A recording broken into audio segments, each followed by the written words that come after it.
ایک تاریخ ہے، یہ نہ ان کے وصال کا دن ہے نہ یوم ولادت ہے، اس کو نسبت ہے حضور سیدنا غوث پاک رضی اللہ تعالیٰ عنہ سے،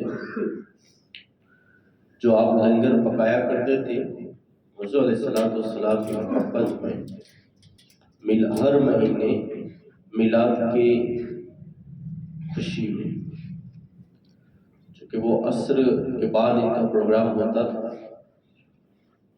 اور کھانے کا انتظام، یعنی عصر کے بعد محفل ہوتی تھی، ذکر و نعت ہوتے تھے، علم ہوتا تھا، لوگوں کی تربیت ہوتی تھی، اور نماز مغرب کے بعد لنگر کھلایا جاتا تھا، چونکہ مغرب کے بعد 12واں چاند شروع ہو جاتا ہے، تو اس لیے 11ویں شریف کی طرح، یعنی اس کو 11ویں اسی طرح سے کہا جانے لگا بعد میں بھی، پھر اس کا نام ہی پڑ گیا 11ویں۔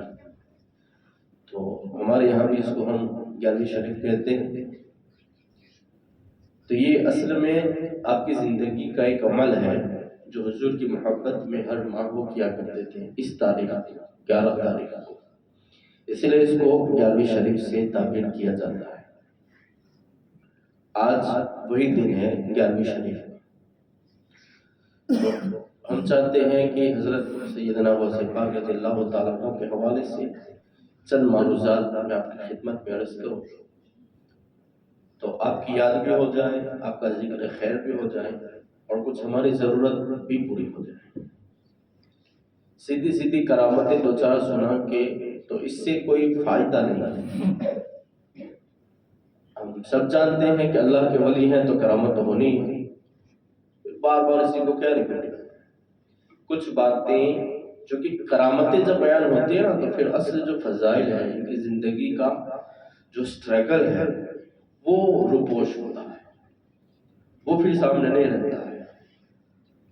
اکثر آپ دیکھ لیں، ہمیں یہ معلوم ہے کہ غوث پاک نے 12 سال کی تو بھی کشتی نکالی، جانتے ہیں بہت ساری کرامتیں ہم جانتے ہیں، اور تو ہم تو یہ سمجھتے ہیں نا کہ اللہ نے ان کو اتنا پاور دیا تھا، اتنے طاقتور تھے، پھر ان کے لیے کیا بڑی بات تھی، تو پھر انہوں نے لوگوں کو کلمہ پڑھوا دیا، کیا بڑی بات ہو گئی، سمجھ رہے ہیں؟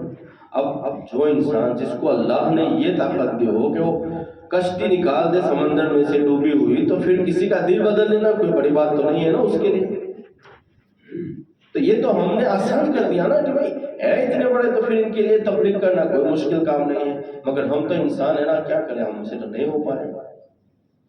یہ چھٹکنے والا ایک رستہ ہم نے بنا رکھا۔ ہم نے کرامتیں سن کے ان کا سٹرگل جو ہے نا اس کو چھپا دیا۔ اصل میں ہمیں ان کا سٹرگل دیکھنا ہے، وہ اتنے بڑے بنے ہیں تو کیسے بنے، کب یہ مقام ملتا ہے، ایسے تھوڑی نہ ہوتا ہے کہ بروج میں پیدا ہوا تو ولی بن جائے گا، بغداد میں پیدا ہوا تو ولی بن جائے گا، اور مدینہ میں پیدا ہوا تھا وہ بھی تو، ابو جہل بھی تو مکہ میں پیدا ہوا تھا، اور حضور کا زمانہ پایا تھا، کہاں صحابی بن پایا۔ تو یہ ایریا سے کسی خاص کمیونٹی سے تو اس کا تعلق نہیں ہے، انسان کا اپنا مزاج، اپنا یقین، پھر اس کے لیے سٹرگل، خدا کی راہ میں محنت کرنا، یہ ساری چیزیں دیکھی جاتی ہیں۔ پھر جس لیول کا بندہ ہوتا ہے اللہ ویسا انعام عطا فرماتا ہے۔ ہم یہ تو سنتے ہیں قدمی حاضی رخبت علی کل ولی اللہ، کہ میرے غوث نے یہ اعلان کیا کہ سارے ولیوں کے گردن پر میرا قدم ہے۔ سبحان اللہ بھی کہتے ہیں اگر کہ میرا غوث وہ غوث ہے جن کا قدم ہر ولی کی گردن پر ہے، سبحان اللہ سبحان اللہ، لیکن وہ گردن پر قدم پہنچا کیسے ہے، ذرا وہ بھی تو دیکھے نا، ایسی تھوڑی پہنچ گیا ہے، سٹرگل ہے، محنت ہے، مشقت ہے، فضل خداوندی ہے، پھر یہ انعام ملتا ہے۔ تو آج ہم انشاءاللہ تعالی غوث پاک کے حوالے سے جو علمی میدان میں آپ کا سٹرگل ہے، جو محنت ہے، کوشش ہے، وہ ذرا دیکھنے کی بات ہے۔ ہم تو یوں سمجھتے ہیں کہ ہمیں تو علم سے ہمارا کوئی تعلق نہیں۔ قریب میں ہمارے محلے میں ایک مسجد بنا دیں گے، مسجد میں 10 12 15 ہزار کی ایک مولوی صاحب لے آئیں گے، ضرورت پڑے گی تو ان کو پوچھ لیں گے، جیسا کہیں گے، اگر ٹھیک لگے گا تو کر ڈالیں گے، باقی تو کوئی مسئلہ نہیں۔ یہ تھوڑے طنزیہ انداز میں ہے، انداز تھوڑا آپ کو ایسا لگے گا کہ ہمیں طنز کیا جا رہا ہے، مقصد طنز کرنا نہیں ہے، ایک ریئلٹی بتا رہا ہوں جو ہمارے معاشرے کی ہو چکی ہے، بس یہی ہے۔ جب ضرورت پڑی پوچھ لیا، کام ختم۔ زکوٰۃ دینا ہر سال ضرورت پڑتی ہے کہ نہیں پڑتی؟ رمضان آئے گی تو پوچھ لیں گے مول صاحب اتنے ہیں کیا کریں؟ ہاں مول صاحب کہیں گے اتنا نکال دو، ہو گئے۔ کیوں کبھی ہمیں ایسا نہیں ہوتا ہے کہ ہم خود بھی تو سیکھ لینا مسائل؟ ہمیں ایسا لگ رہا ہے کہ علم تو ہمارا کام ہی نہیں، وہ تو جو مولوی صاحب بند ہے نا انہی کا کام ہے، بس ہمیں تو کیا مطلب، ہم تو سیدھے سادے غلطیاں بھی کریں گے تو کیا ہے، ہم تو پڑھے لکھے ہیں نہیں، بس غلطیاں کرتے جاؤ اور اپنا نہ پڑھا لکھا ہونا اسی کو بہانہ بناتے بس جو چاہے کرتے رہو، پھر اللہ بھی تو معاف کر دے گا نا کہ بچہ بندہ پڑھا ہوا ہی نہیں ہے کیا۔ لیکن اللہ کے وہاں یہ عذر آپ کا قبول نہیں کیا جائے گا۔ ہمارے معاشرے کی اس وقت کی سب سے بڑی خرابی اور ہر خرابی کی اصل خرابی یہی ہے کہ ہم نے علم حاصل کرنا چھوڑ دیا۔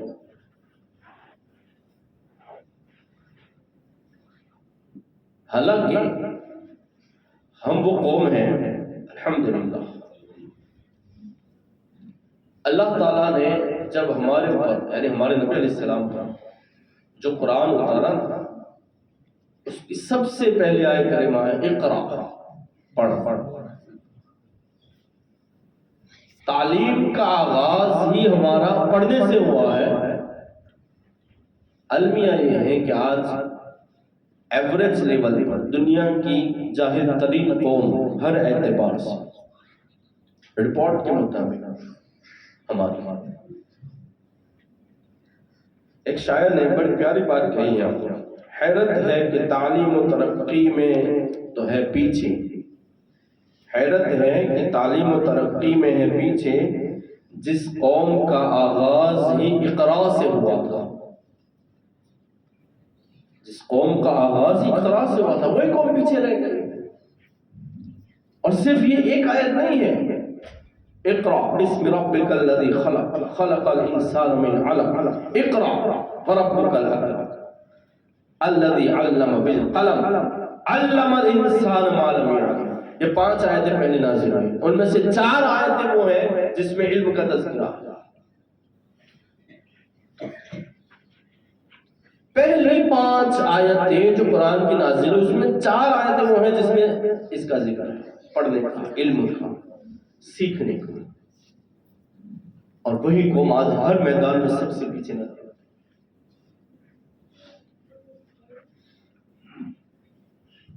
تو غوث پاک رضی اللہ تعالیٰ عنہ کی زندگی صرف کرامت نہیں ہے، وہ علم اسٹرگل بھی ہے، اللہ کی راہ میں محنت و مشقت بھی ہے۔ ذرا ہم اس کو بھی کبھی دیکھیں نا، آپ غور فرمائیں۔ میں علمی سفر آپ کو پہلے بتا رہا ہوں۔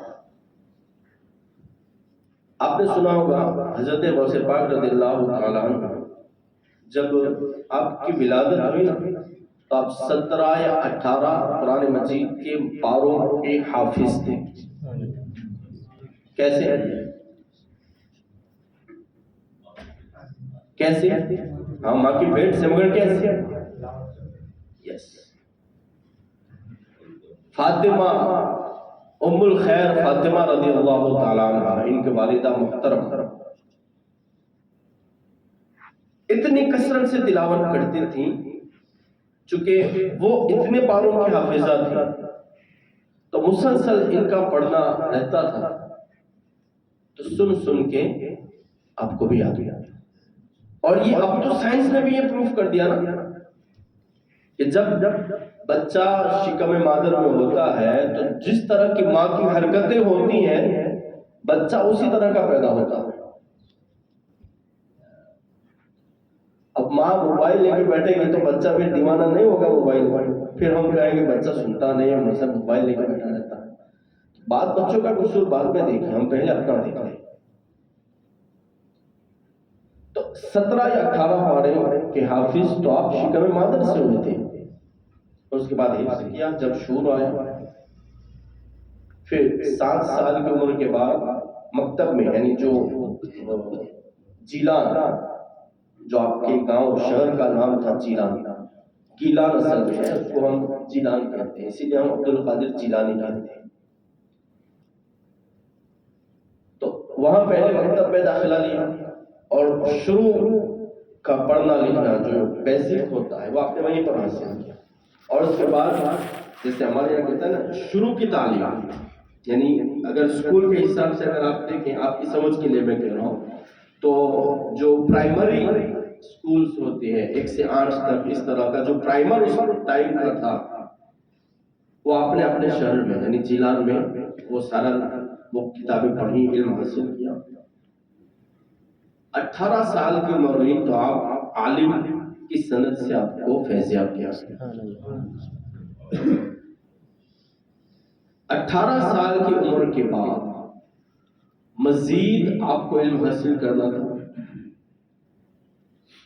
تو والدہ ماجدہ سے اجازت چاہیے کہ آپ مجھے اجازت دیں کہ میں شہر بغداد جانا چاہتا ہوں علم حاصل کرنے کے لیے. چونکہ بغداد اس وقت کا بہت مالدار شہر تھا اور یونیورسٹیاں اور ساری دنیا کی فراوانی خوشحالی وہاں پر موجود تھی. یہ بھی ایک بہت بڑا بیک گراؤنڈ ہے شہر بغداد کا وجود کیسے ہوا. یہ ہمارا ایک روشن ماضی ہے، ایک تابناک ماضی ہے. دنیا اس کی مثال قائم نہیں کر سکتی ہے. آج اگرچہ ہم اس بستی میں جا پہنچے ہیں، مگر یہ ہمارا روشن ماضی ہے کہ ہمارے ماضی میں ہمیں یہ چیز نظر آتی ہے. شہر بغداد کا وجود ابو جعفر المنصور بادشاہ تھا.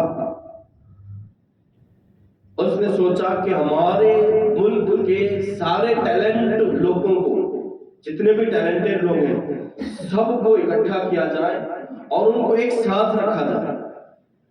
بڑی بڑی کھوپڑیاں ہر میدان کی، ہر فیلڈ کی، سب کو ایک ساتھ رکھا جائے اور ایک بڑا سا ایک شہر جیسا آباد کر دیا اس نے سرکاری خرچے پر، اور سب کو وہاں رکھا گیا. بڑے بڑے ٹیلنٹڈ لوگ جب وہاں رہنے لگے، ان کی اولادیں، ان کے لیے خاص پڑھنے لکھنے کا بندوبست اور خاص ان کو سوچنے کا موقع، ٹیلنٹڈ لوگ تھے، ان کو اپنے فیلڈ میں آگے بڑھنے کا موقع دیا گیا.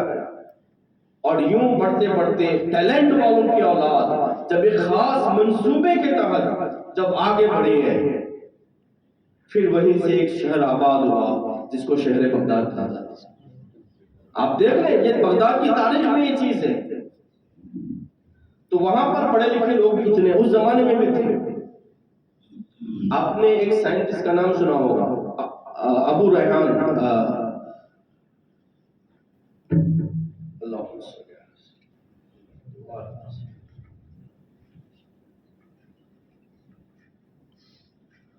ذہن میں نہیں آ رہا اس وقت. درست پڑھے اللہم صلی علی وسلم.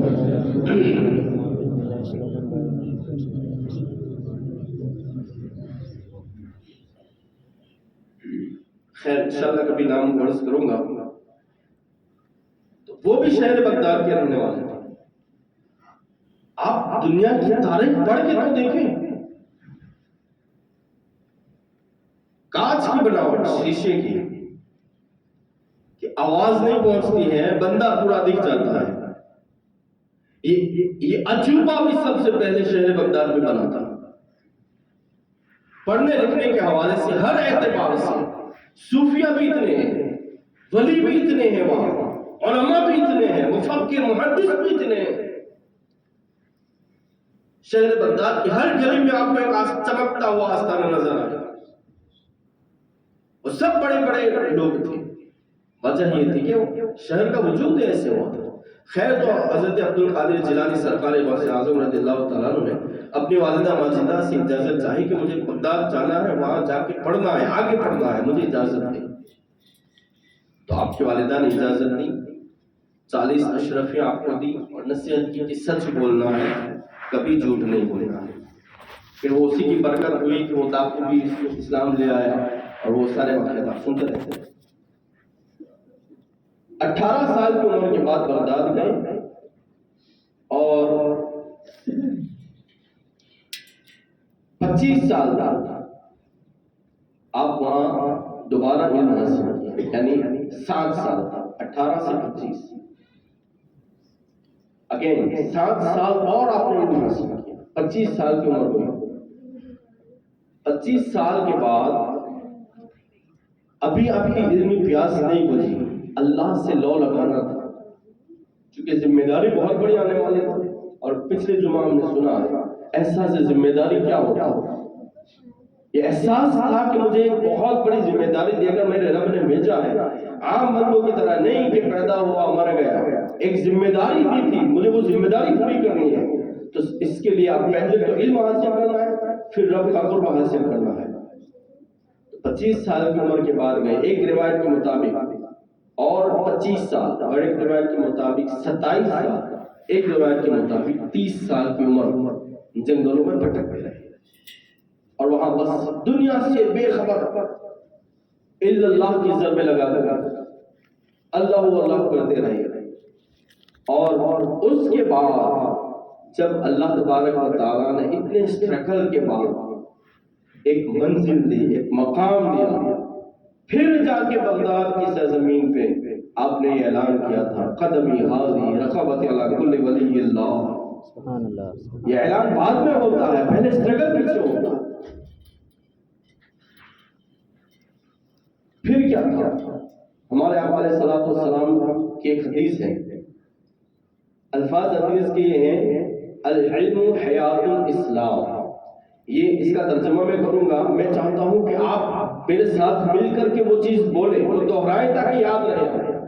ترجمہ اس کا یہ ہوتا ہے، علم اسلام کی زندگی ہے۔ علم اسلام کی زندگی ہے۔ بولیں کیا ہے؟ علم اسلام کی زندگی ہے۔ اسلام کی زندگی کیا ہے؟ علم ہے۔ جتنا ہمارا علم کم ہوگا، ہم اسلام کو اتنا کمزور کر رہے ہیں، اس کی زندگی اتنی کمزور کر رہے ہیں۔ اب سب لوگ سوچ رہے اپنے اندر دیکھیں مجھے علم کتنا ہے۔ اچھا، یہاں علم سے مراد یہ نہیں ہے کہ صرف دینی علم ہے، دنیاوی علم بھی ہے۔ جس چیز کی ضرورت ہے وہ سارا علم ہے۔ یہ دھوکے میں نہ رہے کہ صرف نماز، روزہ، وضو، حج، زکات یہ علم، یہ تو فرض عین ہے۔ ایک مسلم ہونے کے ناطے یہ تو آپ کو سیکھنا فرض عین ہے، سیکھنا ہی پڑے گا۔ مگر اس کے بعد اس کے علاوہ کا جو علم ہے، جس سے آپ اسلام کو پھیلا سکیں، جس سے آپ اللہ کے بندوں کی مدد کر سکیں، جس سے آپ مخلوق خدا کی خدمت کر سکیں، وہ ہر طرف کا علم، وہ چاہے دنیاوی ہو چاہے دینی ہو، ہر وہ علم، اس کی فضیلت کی بات ہو رہی ہے، وہ تو فرض ہے۔ وضو، روزہ، نماز، حج، زکات یہ تو فرض ہے، اس کا تو کوئی گنجائش ہی نہیں ہے کہ آپ نہ سیکھیں، کوئی چھٹکارا نہیں ہے۔ مگر آج ہماری تو حالت یہ ہے کہ ہمیں تو یہ بیسک تک معلوم نہیں ہوتا ہے۔ اور ہمارے آقا نے فرمایا، العلم حیات الاسلام، علم اسلام کی زندگی ہے۔ اگر اتنی کمزور زندگی رہی اسلام کی، پھر ہم کہتے ہیں کہ یہ پارٹی جب سے آئی ہے نا، تب سے مسلمانوں کا بیڑا غرق ہوا ہے، کسی پارٹی سے نہیں ہوا ہے، ہم نے خود بیڑا غرق کر دیا۔ وما اصابکم من مصیبت فبما کسبت ایدیکم، مصیبتیں جتنی بھی آتی ہیں وہ تمہارے ہاتھوں کی کمائی ہے، تم نے اپنے آپ کو مصیبت میں ڈالا ہے۔ اللہ کبھی کسی کو مصیبت میں نہیں ڈالتا ہے، اللہ آزمائش دیتا ہے، مصیبت میں نہیں ڈالتا ہے، یاد رکھیں یہ چیز۔ تو عرض یہ کر رہا تھا کہ یہ اسٹرگل ہے پیچھے۔ اور اچھا، پھر نظام العلوم میں آپ ایک مدرس کی حیثیت سے جب سیدنا غوث پاک رضی اللہ تعالیٰ کو بیٹھے ہیں تو فجر کی نماز کے بعد جو خاص وظائف رہتے ہیں وہ کرنا ہے۔ یہ ان کی زندگی میں بتا رہا ہوں، آپ سوچئے گا کیا غوث ہے اور یہ کیا غوث کے ماننے والے ہیں۔ 11ویں والے سرکار کیسے تھے اور 11ویں کھانے والی سرکار کیسی ہے، کبھی سوچ لیجئے گا اس میں۔ صبح اٹھنا ہے، پہلے وظائف اپنا جو اللہ کے ساتھ ان کا معاملہ ہے، اس کے بعد درس و تدریس، ظہر کی نماز مسلسل پڑھاتے ہیں، بچوں جو ایک باضابطہ کورس کر کے عالم بننا چاہتے ہیں، ظہر کی نماز کے بعد عوام الناس میں سے جس کو بھی پڑھنا ہے اس کے لیے دربار کھلا، نماز عصر کے بعد آپ عوام کی تربیت فرماتے تھے، ڈیلی روٹین ہے، نماز مغرب کے بعد پھر وہی دعا کروانے والے، مسائل پوچھنے والے، چونکہ مالا لٹکا کے لیلے بھوڑے کلر کے بیٹنگے کپڑے پہن کے بننے والے یہ ولی نہیں تھے جیسے آج ہم نے بنا رکھا ہے، جو اپنا حلیہ چینج کر دے نا ہم اس کو ولی بنا دیتے ہیں، بال لمبے سے ہو، 10 انگلی میں 18-20 انگوٹھیاں پہن رکھی ہو اور بہت بڑے بڑے پٹے دوپٹے لگا لیے ہو اور بالکل الگ ٹائپ کے کپڑے جو پہنتا ہو، ہم سمجھ لیتے ہیں بس یہ ولی بن گیا۔ غوث پاک ایسے ولی نہیں تھے، غوث پاک جہاں ولایت میں ایک بہت بڑا مقام رکھتے تھے وہاں اپنے دور کے سب سے بڑے عالم، سب سے بڑے مفتی اور سب سے بڑے محدث کا نام عبد القادر جیلانی ہے۔ آپ دونوں کو لڑا نہیں سکتے، یہ بیوقوفی ہے، یہ جہالت ہے۔ مولوی الگ ہوتا ہے، باوا الگ ہوتے ہیں، بغیر مولوی کے باوا ہو ہی نہیں سکتا۔ یاد رکھیں یہ چیز، یہ میں ایک نہیں 1000 دلائل دے سکتا ہوں۔ آپ پیچھے جتنے بھی صوفیاء گزرے ہیں سب کو دیکھ لیں، آپ غریب نواز کو دیکھ لیں، آپ غوث جیلانی کو دیکھ لیں، آپ مخدوم اشرف کو دیکھ لیں، بڑھتے اور آپ کے من میں جو جیا ہے صابر کلیہ کو دیکھ لیں، نظام الدین اولیاء کو دیکھ لیں۔ یہ تو ہمارے یہاں میں ولیوں کی بات کر رہا ہوں، صحابہ تو ان سے کئی اوپر ہے، تابعین طبع تابعین ان سے بہت اوپر ہے۔ میں ولیوں کی بات کر رہا ہوں، کوئی ولی دکھا دو جو ان پڑھ جاہل ہو، اور کوئی ولی ایسا دکھا دو جس نے دونوں میں فرق کیا ہو۔ مولوی الگ ہے، پیر الگ ہے، شریعت الگ ہے، طریقت الگ ہے، ایک بھی ایسا نہیں ملے گا جو یہ کہتے ہیں۔ یہ ان کی جاہل ماننے والے لوگ اور ان کی جگہ پر بیٹھنے والے بد نصیب لوگ ہیں جنہوں نے یہ ہوا پھیلا رکھا ہے۔ شریعت الگ ہے، طریقت الگ ہے۔ حضور علیہ السلام کو فالو کرنے کا نام شریعت ہے۔ اس سے جو ہٹ جائے وہ کیسے اللہ کے قریب پہنچ سکتا ہے؟ قُلْ إِن كُنتُمْ تُحِبُّونَ اللَّهَ فَاتَّبِعُونِي يُحْبِبْكُمُ اللَّهُ۔ اگر تمہیں اللہ سے محبت کا دعویٰ ہے تو تمہیں محمد رسول اللہ کی اتباع کرنی پڑے گی۔ بغیر اتباع رسول کے تم اللہ کے قریب ہو ہی نہیں سکتے۔ شریعت کہاں سے الگ ہوگی بھائی؟ کر ہی نہیں سکتے ہم۔ تو میں عرض یہ کر رہا تھا کہ غوث پاک وہ ولی نہیں تھے جو بیٹنگے ہمارے یہاں ہم نے پیدا کر رکھے ہیں، خود شاختہ ایسے نہیں تھے۔ تو مغرب کے بعد یہی فتویٰ نویشی کا کام ہوتا، نماز عشاء کے بعد جب لوگ اپنے کاموں میں لگتے تھے تو پھر غوث پاک سفر غوثیت کی طرف اللہ کی بارگاہ میں جاتے تھے۔ دیکھ لیں یہ پوری ان کی زندگی دیکھ لیں، پوری علم سے جڑی ہوئی۔ ایک دن بھی ایسا نہیں ہے جو علم سے بے خبر رہے ہو، غافل رہے ہو۔ پہلے علم حاصل کرنا 25 سال کی عمر تک، پھر اللہ سے اپنے آپ کو جڑنے کے لیے 30 سال یا 25 سال تک جنگلوں میں گھومتے رہنا، اور اس کے بعد جب آئے ہیں 52-55 سال کی عمر میں، اس کے بعد سے 92 سال کی عمر تک آخری دن تک آپ ہمیشہ لوگوں کو علم دینے میں اپنی زندگی گزارتے۔ سوچ لیں، اور یہ احساس تھا کہ مجھے اللہ نے بھیجا ہے بڑے کام کا، اور وہ احساس بھی کب ہوا؟ آپ سے پوچھا گیا، حضرت غوث پاک رضی اللہ تعالیٰ عنہ سے پوچھا گیا کہ آپ کو کب معلوم ہوا کہ آپ اللہ کے ولی ہیں؟ تو حضرت غوث پاک رضی اللہ تعالیٰ عنہ کہتے ہیں کہ ایک مرتبہ جب میں چھوٹا سا تھا 10 سال کا، تو جیلان سے باہر تھوڑا سا کھیت جہاں ہوتا ہے نا، وہاں پر باغ جہاں ہوتے ہیں، وہاں پر میں پہنچا تو ایک بیل وہ کھیت میں کام کر رہا تھا، میں اس کے پیچھے پیچھے لگ گیا۔ بچے تھے نا، وہ بچوں والے تھے، کچھ ہوتے ہیں نا، انسان تھے تو تقاضے بھی ہوتے ہیں، تو بچے کے پیچھے لگ گئے، بیل کے پیچھے پیچھے کہ وہ کیسے کر رہا ہے، کیا کر رہا ہے دیکھنے میں. تو بیل، حضرت غوث پاک کہتے ہیں کہ اس بیل نے میرے ساتھ بات کی. اب وہ کیسے کی تھی وہ ہم اندازہ نہیں لگا سکتے، اللہ والے، اللہ چاہے تو کسی سے بھی بلوا سکتا ہے. تو اس نے کہا کہ آپ، اللہ نے آپ کو اتنے بڑے کام کے لیے پیدا کیا ہے اور یہاں کھیت میں بیٹھ کے کیا کر رہے ہیں؟ کہا اس وقت مجھے معلوم ہوا کہ میں عام بچوں کی طرح نہیں ہوں، اللہ نے مجھے کسی ذمہ داری کے لیے پیدا کیا ہے.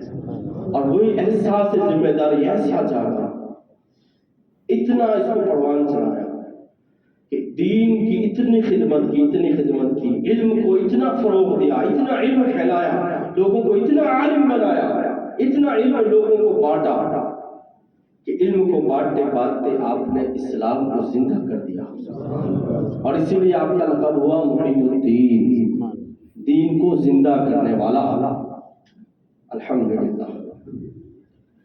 سوچیے اس پر احساس ذمہ داری غوث پاک کا یہ تھا کہ دین کو زندہ کرتے کرتے اپنی ذمہ داری پورا کرتے دین کو زندہ کیا. اتنا بڑا احساس میں سے ہر ایک بھی تو کہیں نہ کہیں ذمہ دار ہے. ہمیں اپنی ذمہ داری کا کیا احساس؟ وقت ہو رہا ہے، میں انشاءاللہ ختم کر رہا ہوں. آئندہ جمعہ کو انشاءاللہ تعالی ہم یہ چیز بیان کریں گے کہ غوث پاک رضی اللہ تعالیٰ عنہ نے نصیحت کیا کیا، جو جس کے بارے میں علماء کرام نے بڑی باتیں کی ہیں اس نصیحتوں کے حوالے سے. بعض نے تو یہاں تک کہہ ڈالا ہے، میں آخری لفظ کہہ رہا ہوں، اس سے بڑی زیادہ بات ہو ہی نہیں سکتے. بعض لوگوں نے تو یہاں تک کہہ دیا ہے کہ غوث پاک کی یہ جو نصیحتیں ہیں نا، یہ اتنی کارآمد ہے. اگر قرآن عبد القادر جیلانی کے بعد نازل ہوتا تو اللہ نے جیسے سورہ لقمان میں حضرت لقمان کی وہ نصیحتیں جو آپ نے اپنے بیٹے کو فرمائی تھی وہ قرآن میں ذکر فرمائی ہے، اللہ قرآن میں عبد القادر جیلانی کی یہ باتیں بیان فرما دیتا. انشاءاللہ وہ ہم باتیں اس کو بھی دیکھیں گے، وہ کتنی بڑی باتیں ہیں. ہم غوث کے ماننے والے ہیں، ہم غوث پاک کو چاہنے والے ہیں، ہماری زندگی کس طرز پر گزر رہی ہے اس کو بھی دیکھیے، غوث پاک کیا چاہتے ہیں اس کو بھی دیکھ لیں. اللہ تعالیٰ مجھے ہم سب کو عمل کی توفیق نصیب فرمائے.